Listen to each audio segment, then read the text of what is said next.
Unlock a world of personalized sales by mastering eBay's custom order feature.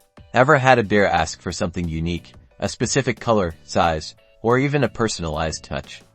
Instead of saying no, you can turn those requests into sales with eBay custom orders. Here's how to set it up, step by step. First, you'll need to find the Create Custom Order option. This usually pops up after you've had a conversation with the buyer who has a specific request. When you create your custom order listing, your product description is key. Be incredibly detailed. Explain all the options available for personalization. Think about colors, sizes, materials, or any other variations you can offer. Use clear language and highlight what makes this custom option special.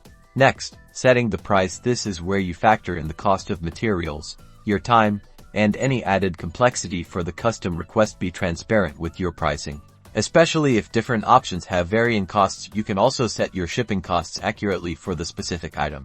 Communication is paramount throughout this process. Once you've agreed on the details and price with your buyer, you'll send them a direct, custom offer through eBay's messaging system. This creates a private listing just for them. By offering custom orders, you're not just fulfilling a single request. You're attracting a loyal customer base and tapping into niche markets who value unique, personalized items. This can significantly boost your sales and build a strong reputation as a seller who goes the extra mile. Start turning those special requests into sales success today.